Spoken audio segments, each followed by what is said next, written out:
Selamat datang kembali di channel Guru Bahasa. Hari ini pembahasan kita adalah mengenai pidato persuasif. Kalian pasti sudah sering mendengar kata pidato. Namun, beberapa di antara kalian mungkin baru pertama kali mendengar istilah pidato persuasif. Pasti kalian bertanya-tanya, apa sih artinya pidato persuasif? Apa pula tujuan dari pidato persuasif? Nah, dalam video ini akan kita bahas semuanya. Pidato persuasif merupakan bagian dari teks eksposisi. Pidato persuasif adalah pengungkapan pendapat secara jelas dan logis sehingga dapat meyakinkan pembaca atau pendengar dengan menyajikan argumen dari satu sudut pandang. Adapun tujuan dari pidato persuasif adalah untuk meyakinkan audiensi agar melakukan sesuatu. Apakah kita ingin agar orang ikut pemilihan presiden, berhenti mengotori bumi, atau mengubah pikiran orang tentang persoalan penting, mengajak orang peduli? Dengan mengambil satu sudut pandang dan membuktikan kebenarannya, kita bertujuan meyakinkan orang lain untuk melihat suatu persoalan hanya dari sisi itu.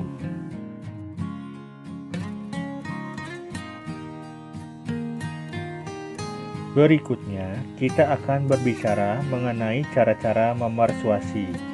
Ada etika, emosi, dan logika. Yang pertama adalah etika. Etika berkaitan dengan apa yang baik dan apa yang buruk, serta tentang hak dan kewajiban moral atau akhlak.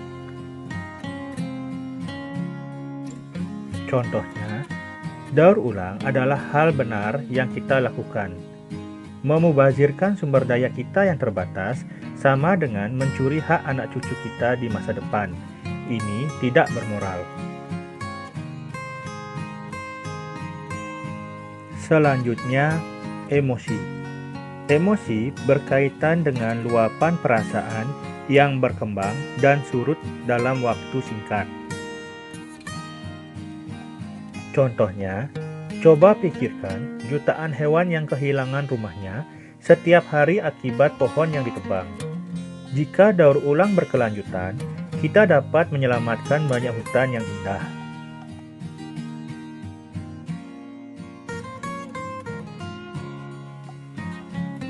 Terakhir, logika. Logika berkaitan dengan jalan pikiran yang masuk akal.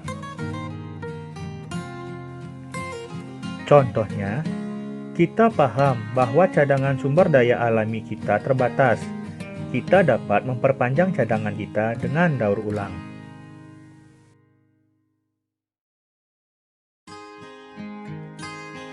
Selanjutnya, berbicara mengenai struktur isi pidato persuasif.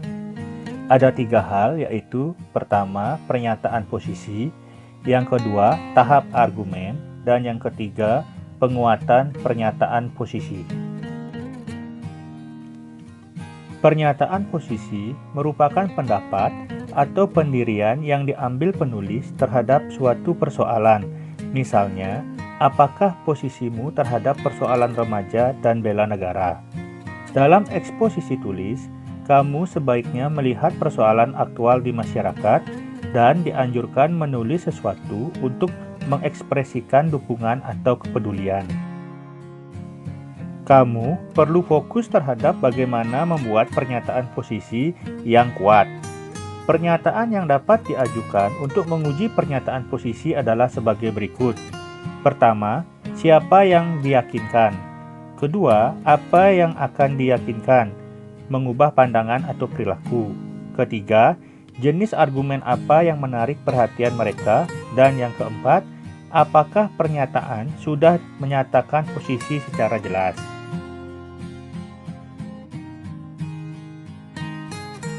Berikutnya, tahap argumen. Argumen perlu dikembangkan dan didukung secara logis, dibuktikan dengan alasan, contoh-contoh, bukti pakar, dan informasi statistik. Agar argumen efektif dan meyakinkan, kita harus menyertakan fakta pendukung, contoh, tabel, gambar, dan kutipan. Penggunaan istilah yang kurang jelas maknanya sebaiknya dihindari. Urutan argumen tergantung penulis, mulai dari argumen paling kuat atau mulai dari argumen yang paling lemah hingga ke yang paling kuat.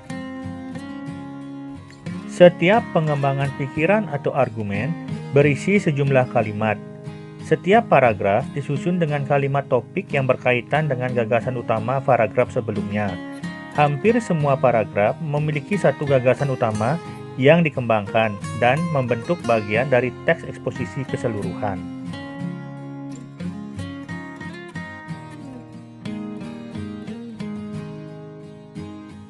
Terakhir, penguatan pernyataan posisi. Di bagian ini, letak argumen ditonjolkan. Simpulan posisi berdasarkan argumen yang telah disajikan memperkuat pernyataan posisi. Berikut yang harus diperhatikan untuk memperkuat pernyataan posisi.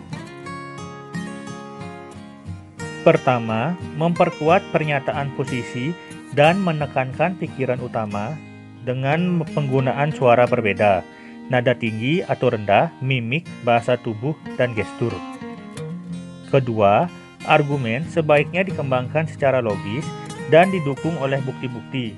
Tidak bisa hanya sekadar berdasarkan emosi dan intuisi. Ketiga, tabel, diagram, foto, dan gambar dapat digunakan dengan dampak hebat dalam eksposisi lisan dan tulis. Penyajian dengan menggunakan PowerPoint sangat membantu.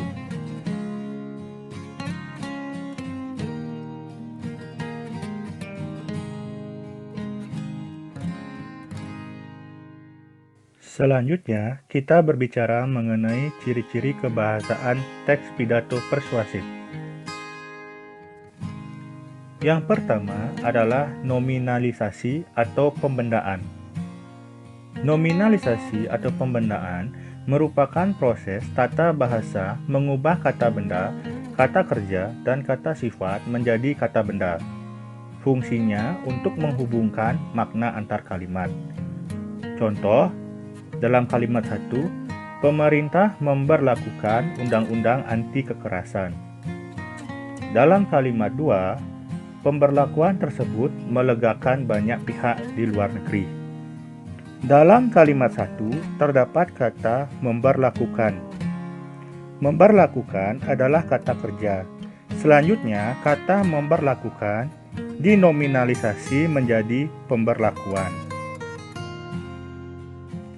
Contoh lainnya, membangun menjadi pembangunan, mendaur ulang menjadi pendaur ulangan, berhasil menjadi keberhasilan, merintis menjadi perintisan.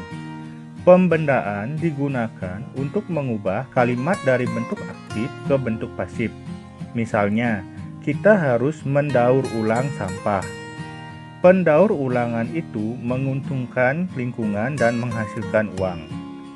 Informasi baru di akhir kalimat menjadi fokus untuk kalimat berikutnya. Berikutnya, penggunaan kata ganti. Kata ganti adalah jenis kata yang menggantikan nomina atau kata benda. Penggunaan kata ganti dalam teks pidato persuasif adalah kata ganti orang pertama, orang kedua, dan orang ketiga. Misalnya, aku, saya, Anda, kalian, kami, kita, atau mereka. Contoh, kita harus peduli pada lingkungan. Selanjutnya adalah kalimat pasif. Kalimat pasif adalah kalimat yang subjeknya dikenai suatu perbuatan atau aktivitas. Biasanya diawali oleh awalan ter atau di. Contoh, sembako diberikan oleh dermawan kepada warga. Sembako merupakan subjek, diberikan merupakan predikat, dan oleh dermawan merupakan objek. Berikutnya, kata teknis. Kata teknis merupakan kata yang memiliki arti khusus terkait bidang atau keahlian tertentu. Contoh, dalam perbankan, kata teknisnya defisit, surplus, bunga. Dalam bidang pertanian, kata teknisnya hama, bibit, panen, irigasi.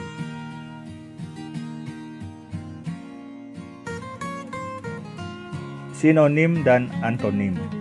Sinonim adalah bentuk bahasa yang maknanya mirip atau sama dengan bentuk bahasa lainnya.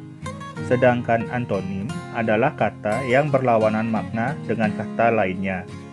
Contoh, benar bersinonim dengan betul. Namun, benar atau betul berantonim dengan salah.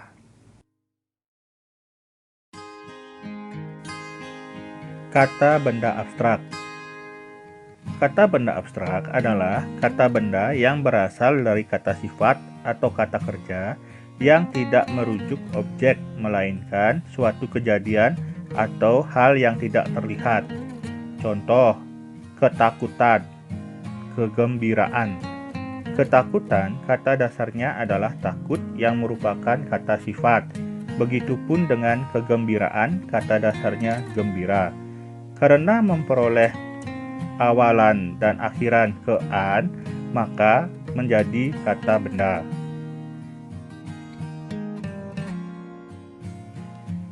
Berikutnya, kata emotif. Kata emotif adalah kata yang berkaitan dengan perasaan. Contoh, penggunaan sumber daya kita secara berlebihan akan menghancurkan tanah. Kalimat tersebut mencoba menggugah emosi pendengar dan pembaca.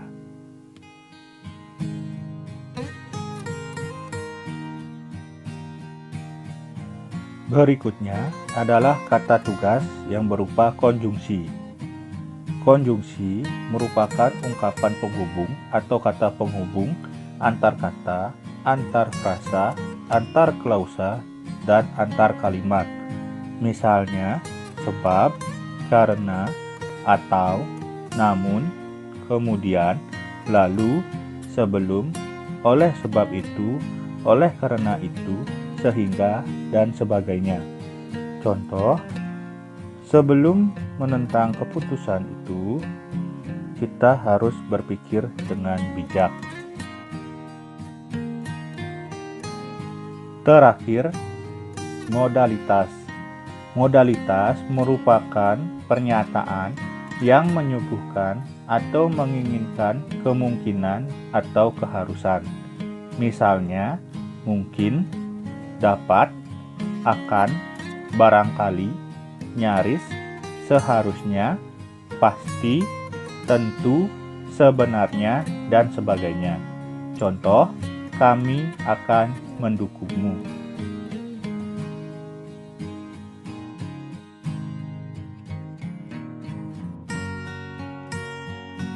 Terima kasih sudah